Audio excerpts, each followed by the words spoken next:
I wrote this little poetry. आजकल अपने ही शहर से मुलाकात होती है, दोस्त ज्यादा मिलते नहीं पर बात होती है, दुनिया बनाने वाले का हुनर दुनिया घूम कर देखते रहे, आजकल अपने आसपास ही उसके हुनर की तलाश होती है।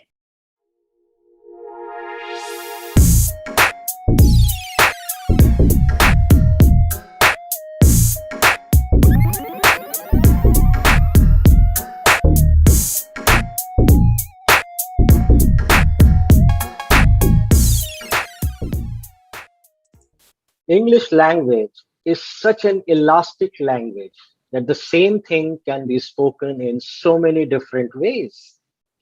Today we have with us an exponent of English language and an educationist who has gone on to become a founder principal of a public school. Welcome to Sip and Talk with Vikram, Ms. Aradhana Rana. Thank you. Thank you so much. Honored to be on your show. Mrs. Rana, you have seen the world in your times and you have seen the changes, as they say, the proverbial river Thames passing by, So how do you relate yourself to the student that you were in school and the principal that you are in school? Thank you, Vikram. First of all, really a pleasure being on your show. I was apprehensive that one day you'll become a celebrity and then you won't interview people like us. So I'm glad it's happened before. So Vikram, my journey, in life has been very, very interesting. And, I'm really not one of those kinds who believes in comparing what was there in our times and what is there now, which I think as you age, you are very tempted to do that. Because there were good and bad things then, and there were good and bad things now. So when we were growing up as a student, fortunately, I had the good fortune of going to great institutions. So my education journey, I cannot relate it to children today because everybody is in their own space. And I see adults of my age who have not had this good fortune. So it's very difficult to compare. And like a lot of people say, we were very hardworking, these children are not. And, we studied and these children do not. It's not true. We had a different kind of atmosphere. We rose to that challenge and these children are rising to this challenge. So I think it's very unfair to compare the two ages together. Indeed, it is unfair to compare, but as you can see that, the change of boards or the change of standards or the change of the material that has been provided to the students, I mean, coming from an ICSE pattern and now seeing the CBSE, I see a huge ocean of a change in the two patterns. So indeed, as you said, the students of now have their own challenges. So you have, alongside your role as an educationist, you have also taken up the cause of, being an exponent of English language, and you brought out a set of books for the adults to have a better spoken English. So talk us through that. Vikram, I don't know, it is very surprising, but I am not an English postgraduate or an English graduate at all. I'm an MSc in Foods and Nutrition, basically. So, how English came into my life is I got married to an army officer, and an army officer's wife has very limited opportunities. You just do what you get. And that's what makes us so versatile. So as we moved from station to station, I somehow got jobs in schools and I was required to teach English because everywhere there's a paucity of English teachers. And if you speak English well, you are offered English, whether you are a science graduate, postgraduate, anything. So that is how I started teaching English. I forgot about my nutrition and I have taught English to almost all grades in various schools. So with this kind of a background, I somehow developed a passion for the language. It is such a fantastically beautiful language. It is, and because it follows no rules, there is an exception to every rule. So I think it gradually, is the most grammarless language, if I can say that. yes, and we teach it with grammar. So I was zero. I mean, I did not know what a phrase or a clause was, and here I was required to teach the students. And I realized they would never need it either, because if I was teaching English without knowing what a phrase and clause was, it's okay. So I started teaching them usage English right from the beginning. And I think that somehow worked with the students also, because grammar is very boring. And if you teach it as usage, they use it every day, it becomes interesting. So that was the beginning of it. Again, I still never thought of doing anything in English. My life was carrying on as a teacher. Then we got posted to Delhi. So, after so many years, when we got posted to Delhi, I thought I must try out something different. So I walked into a placement agency and I told them, I said, I want to work, and I don't know what I'm good at, because I've always taught, but anything. So we had a half an hour interview, and then he told me, he says, you become a placement agency agent. So I said, what's that? He says, you got to go to various offices and you got to ask them what kind of personnel they want. I said, well, it's exciting. I'll meet a lot of people. So I took it up. And then just on the, I think, third or fourth day, I went to one of the companies and we got talking, and he says, oh, we're thinking of opening a placement agency. Why don't you open it for us? I said, I'm 4 days old in this profession and I know practically nothing. He says, no, you'll be able to do it. I've seen you, and the way you deal with the clients, it's very good. So he made me a little cabin and he says, you run a placement agency. And then I employed 2 people and I started running this placement agency. So now, that is the time I realized that we had files full of biodatas where people were coming and asking us for jobs. And there were equally thick files of requirements from people who wanted personnel, but they would not match. And most of it would not match because people would fail at interviews. So we were dealing with mid-level and high-level employment. So in that level, they would go for interview and they would fail. So I would counsel them about personality development and, sort of gear them up. Now, that is the tenure. I ran that placement agency for 2.5 years. And then my husband got posted and he was taking over command. So I left everything and I went back to teaching. But somehow it stuck in my mind that, I was not exposed to that whole population who suffers because they don't know a language. In India, it's got tremendous effect on your whole life. If you're English speaking, I think you're in a different space altogether, whether we like it or not, but that's the truth. So this is how, it stuck in my mind. And then a few years later, my husband thought of taking premature retirement. So he just left for one tenure and I stayed back in Ahmednagar. And I was somehow not happy teaching in a school because, every day doing the same thing, what you're supposed to do. So I was thinking of venturing out, and I decided to start spoken English classes. So fortunately, there's an MBA institute here. They asked me and said, would you train the MBA students? And you won't believe, Vikram, but I was teaching them basic things of use of has, have, was, were, the, articles. With that, because they were MBA students and they couldn't achieve anything unless they knew good English. So I was just taking spoken English classes. Then I started my own institute. I thought there was tremendous potential. So now when I started my own institute, I had doctors, teachers, any kind of professional students, everybody coming to me. And the journey started then because I would ask them to do group discussions. They had the ideas, but they couldn't communicate. So, all the mistakes they made in their English language, I would, come back and make worksheets and the next day go back to improve the grammatical errors. So these worksheets, I had such a pile of them that eventually I thought I'll put it into a book. And that is how my first book came along. And, I ran the institute for about 5-6 years.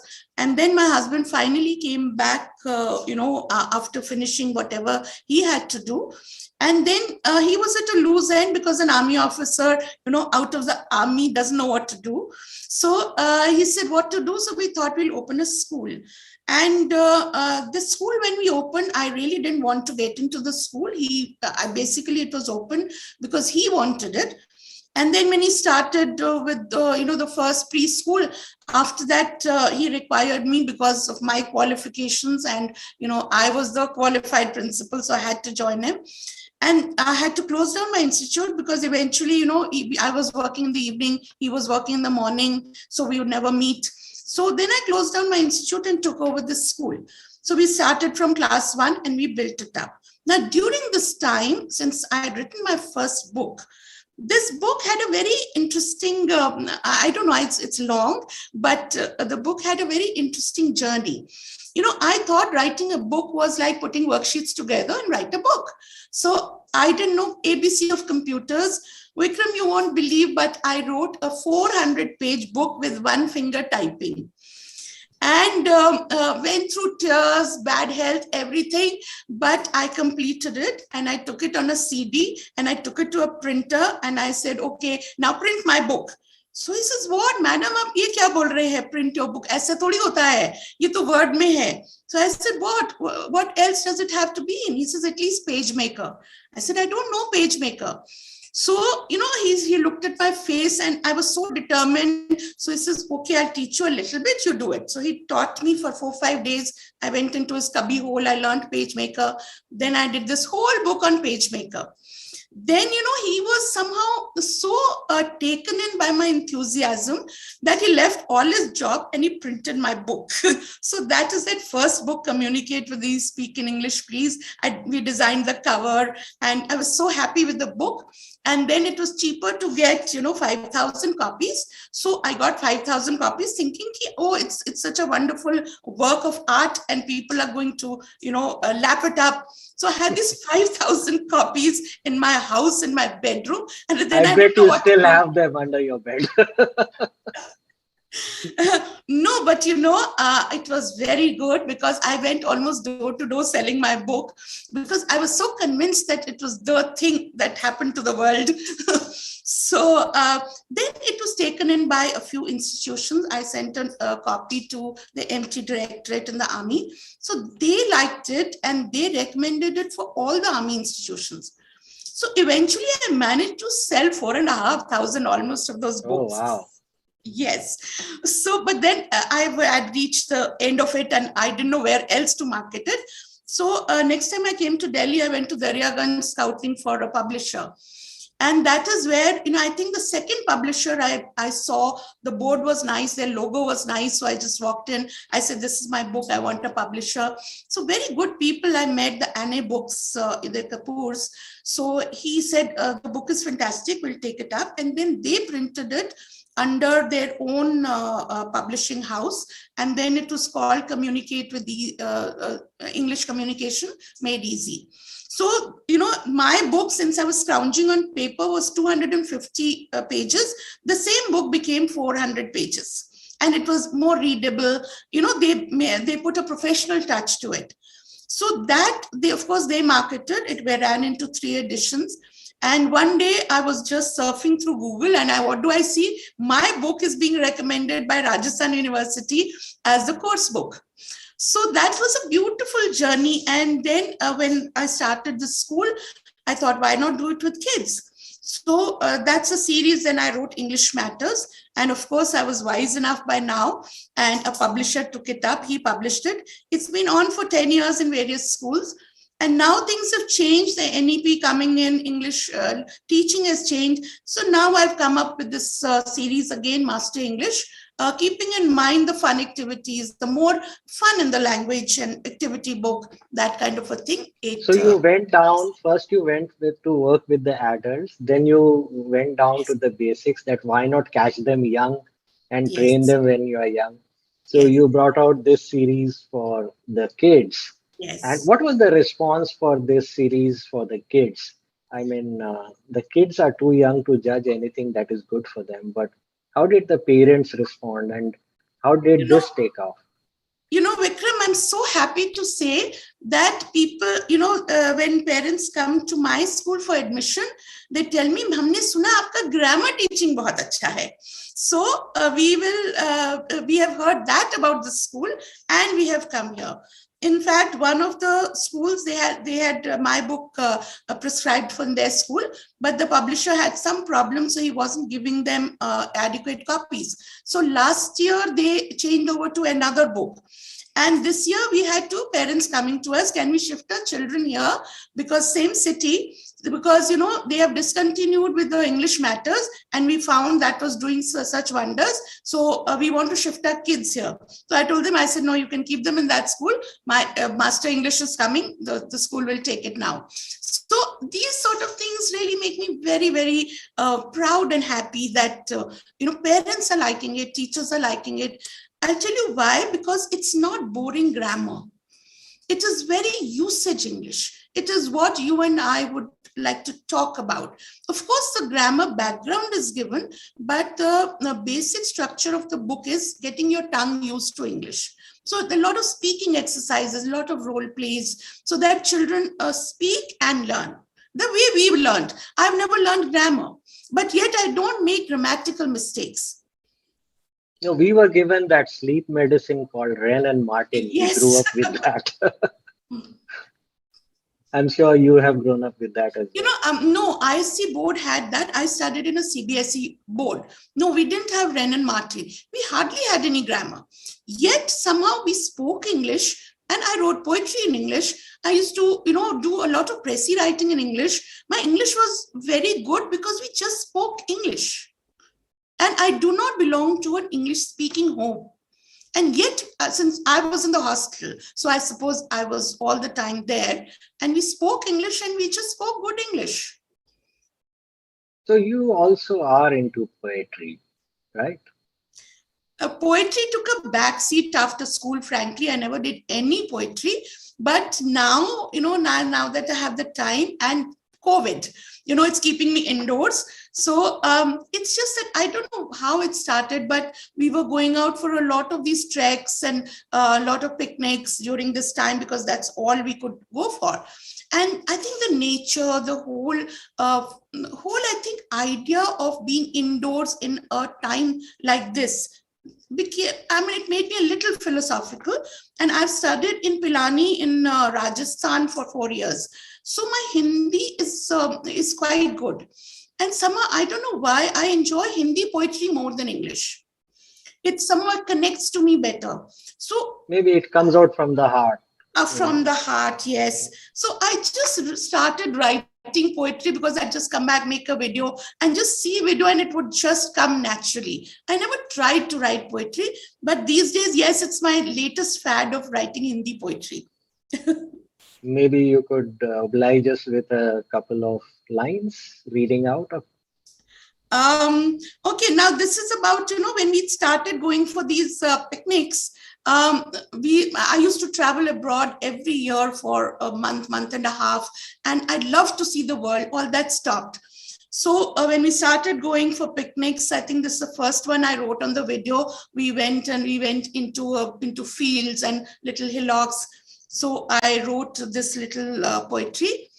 आजकल अपने ही शहर से मुलाकात होती है, दोस्त ज्यादा मिलते नहीं पर बात होती है, दुनिया बनाने वाले का हुनर दुनिया घूम कर देखते रहे, आजकल अपने आसपास ही उसके हुनर की तलाश होती है, निकल पड़ते हैं कभी खंडरों और दयारों में, कभी खेतों में खलियानों में या दिलकश नजारों में, कुछ दोस्त मिलकर बांटते हैं चंद खुशियां, तो जिंदगी मुस्कुराहट की बारात होती है. Wow, beautiful. So this brings me to a thought. You see, mostly in India, when people speak in English, they think in their own vernacular and then they translate it while speaking. Is that an impediment for fluency in speech? It's a huge impediment. I think practically everybody does it. People who do not speak English regularly as a language, They are bound to do this. So this is what I want to, get into children, not to think in their vernacular language. And that comes when your tongue and mind get used to the English grammar. Now, grammar, if you teach it as grammar, they possibly cannot think of grammar and, think, okay, which verb now, where, which article, they cannot think about it. So it has to be at the back of your mind. And yet, when you speak, it should come out naturally. So that is with a lot of repetition. So what we have is a lot of exercises where, we teach them a bit of grammar, the basic structure of grammar, why it's the logic of grammar. And then after that, we say, okay, now you don't have to, never tell them to underline the verb, underline the adjective, or pick out, say whether it's an adjective or a verb. So after that, the exercises are all usage exercises. They have to read the exercises as if there's nothing missing. So there are no fill in the blanks. They're just little 4 dots, there, so that they can't write. So that is a basic structure I use to teach English. That's great. And you are also a travel blogger. I've seen your travel blogs where where you write your experiences about different places. So how did it come across to you to do that? In the army, you neither have the time nor the money to travel while you're in service. So when you retire, all your responsibilities are over. By then, your children have got married, you've built a house or whatever. So you don't have to save for anything. So that's why you have more money after you retire, and then you have the time. I always was very interested in traveling, but somehow could not. But after he took retirement, we made it a point that I think 30th of April, we just took a flight out. And then we came back when the schools opened on 1st of June. So 1 month we spent out. But this 1 month meant I had put in about 6 months of work in this travel. We don't believe in any of these conducted tours or anything. So I would study the place. I would, where we were going. Now Google is so good. So normally I would even know the street where we were living, where we had to catch a bus from, where we go. So all this homework, I think, makes travel more exciting, because by the time you go to a country, you know practically everything about it. You're not lost. So this 6 months of work I put in for that 1 month of travel. And when I put in that much and I go and we travel outside, fortunately, my husband shares this interest. So we don't have a bicker over it. So when I do that, I just thought I would, at least catalog it. It's very interesting to read because so many things you forget later. So I was doing it for my own self, and then first couple of years, and I lost the diary. And then I thought, no, this is, you would lose so much of precious work. So then I started writing on Facebook, thinking that it will be safe there. But once I started writing on Facebook, people started getting interested, and they edged me on to write blogs. So then I created this page, My Wanderlust. And every day that we travel, I just write the whole day's, not factual accounts, because anything that you get on Google, I don't write. Because that you can, in any case, find out from. That will be just a repeated information. Yes, it's basically what you felt, what you experienced, what you thought of a place, some little anecdotes, some people you met. So that connects you. Even if you read it after 4 years, it's as interesting. So that is how I started writing the blog, and religiously, no matter how tired I am, but every day before sleeping, I write the blog and sleep. So my travels are very well chronicled. And during this COVID times, I had planned this fantastic tour to Croatia and Greece and Russia. So that, since I couldn't do, so I did a virtual travel. And every day I was writing the same way that I would imagine things. And since I'd done so much homework, I had the pictures and I had, all the factual information. So that also came out, I think, very beautiful, because a lot of my friends would, caution me that Corona times, please don't go, please don't, come back. It's very unsafe. So they thought it was real. So Yeah, that was yeah. interesting. It kept my mind off this whole pandemic, and not for a day during this time have I felt, oh, life is going by. What's happened? I don't watch the news too often. So, this correctly speaking, I wrote during that time, which was again a book for adults, and basically spoken English and more conversational English. So that book came about, this travel blog. So it just kept my mind busy, which is very important to me.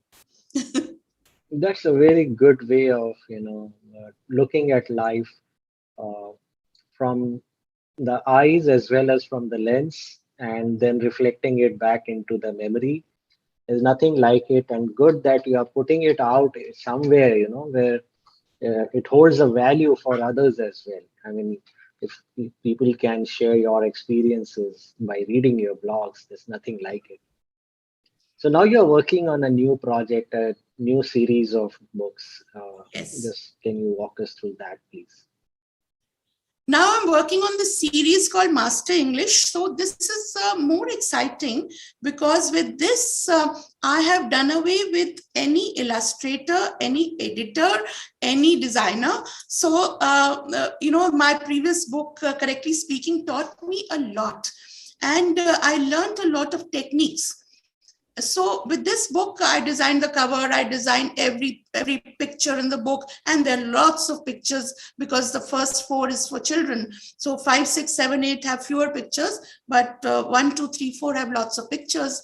So making those pictures and even typesetting them, so all that has been very exciting. I'm done with 4 books completely, and the other 4 I've written, but now it's the editing and the polishing is still on. So what I've done is the 4 books that I've done, I put them on designer flipbook, and now I'm marketing the flipbook to schools and principals.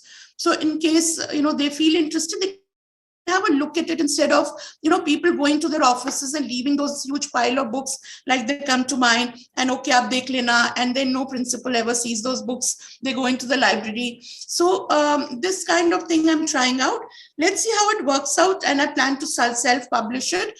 So correctly speaking, it taught me a lot of technique of book, more than book writing.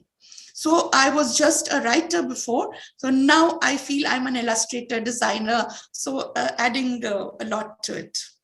That's great. So I really wish that it comes out good and it does a lot of good to the people around. As you said, these skills are not mandatory, but they are necessary in one way or the other. Interviews, as you said, and it is sometimes uh, a big setback if you cannot make Yes. through just because you could not express yourself enough. Yes. So, if I ask you before we conclude, what are your 3 best advices to the young parents of today so that their children can have a better tomorrow? I'm also a parenting coach, and I hold sessions on parenting under a banner champs, which is motivating and honoring parents. So advice I keep giving the parents one to one, but parents, I think what the present day parents they lack is the sense of discipline. And since the sense of discipline is lacking in them, it is translated to the children. So that is, I think, one thing I would say, that it was instilled so much in us. And in my life, it stood me in very good stead. That sense of purpose. The second thing is developing accountability in children. If you see these days, children are not made to be accountable. There is, the parents are always justifying whatever the child does.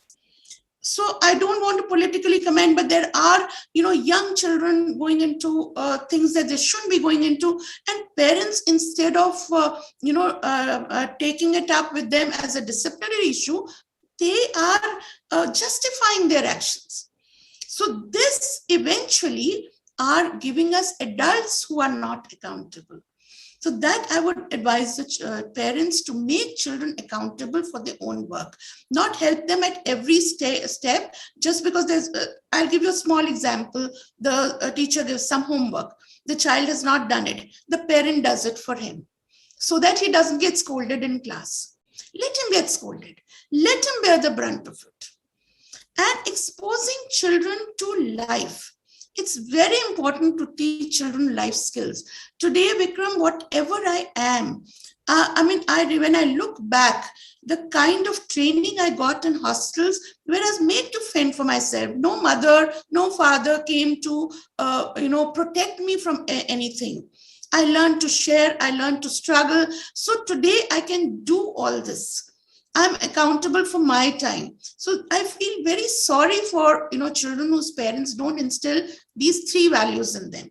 So I would advise the parents to let children, explore, let children experiment, let them make mistakes and let them learn from mistakes. Life is such a huge learning experience. And there is so much to do. Each day should count in your life. And anybody can do anything. A person like me was science postgraduate. If I can write books, anybody can do anything. You should have the passion and drive for it. So viewers, if you are watching us for the first time, please subscribe to the channel and hit the bell icon to stay notified. And keep posting in your comments. If you have any question, please put it on. We'll answer them back. Mrs. Rana, it was such a pleasure talking to you, and I really thank you from the bottom of my heart to having spared time to come on this show, and you have shared such beautiful insights. Thank you very much from Sip and Talk with Vikram. Thank you, Vikram. Thank you very much. I enjoyed it thoroughly.